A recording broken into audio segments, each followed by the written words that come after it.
This warm-up is just a review of things that you've done already, so pause the video and try the warm-up, and then unpause to see if you got the answers right. So look over these answers here. For the first one, I got 4/3, and remember that it's the log base 8 of 16 equals 4/3.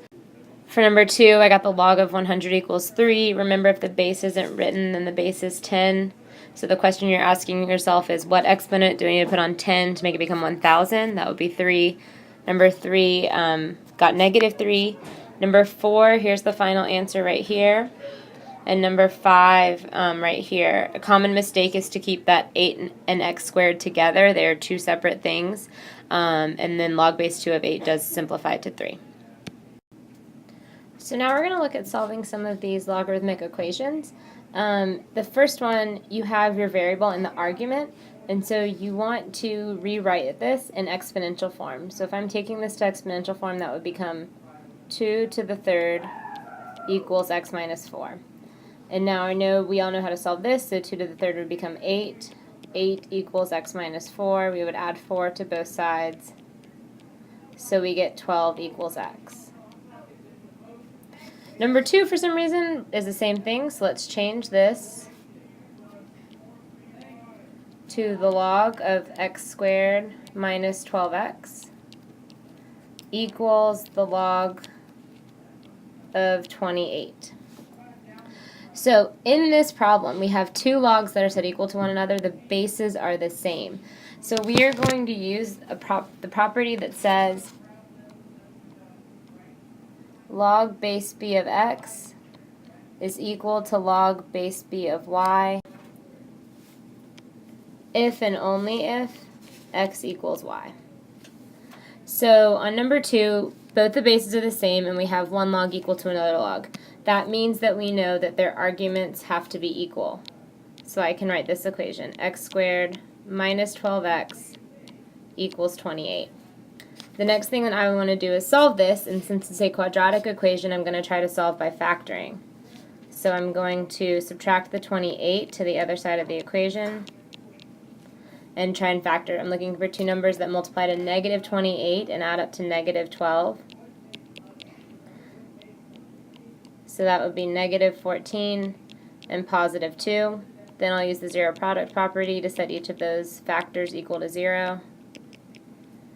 So we get x equals 14 or x equals -2.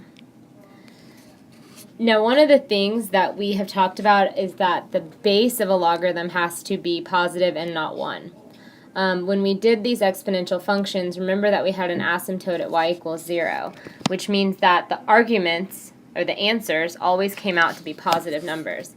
So in this case, if you have a value that makes your argument negative, you must exclude it as extraneous. So you have to take 14 and you have to take -2 and plug them back in to decide if they will make the argument negative.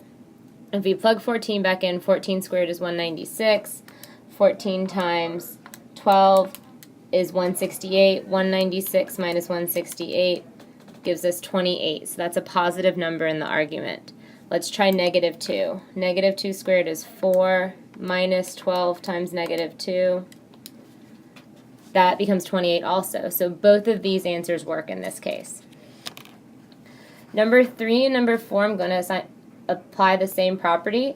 That's right here in black, saying that if the bases are the same of the logarithms, then their arguments also have to be the same. Go ahead and try and solve 3 and 4. Pause the video and unpause when you're ready to see the answers. So for number 3, I got 1, and for number 4, I got 5. In both of those problems, I want to make sure that I put 1 back into the argument to check and make sure that it does not make the logarithm negative. If it makes the argument negative, then it's extraneous, and 1 works in number 3, and 5 works in number 4. Number 5 is a little bit different because it doesn't have 1 log equals 1 log. There's 2 logs on the right side. So that means that I need to condense the right side before I can apply the property that says their arguments must be the same. So I'm going to go ahead and move that 2 back. So I get log base 2 of 3 squared I know that 3 squared is going to give me 9.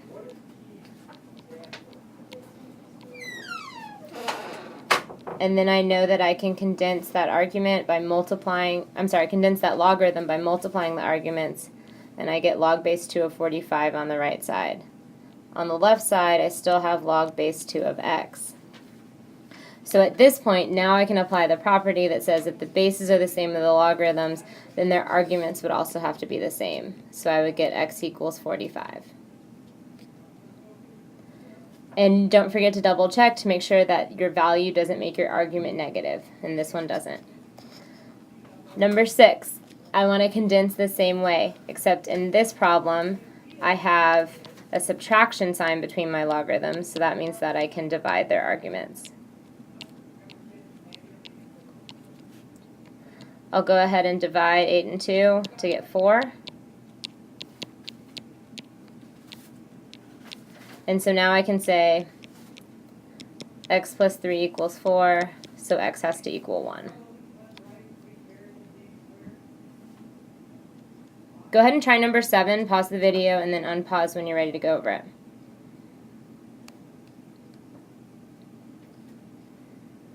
On number 4, since the variable is in the argument, I want to rewrite this as 2 to the 4th equals x squared minus 9.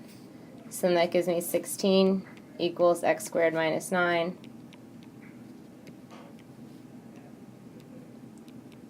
(25) equals x squared. Now remember, whenever you put a square root into the problem, you must consider both the positive and the negative.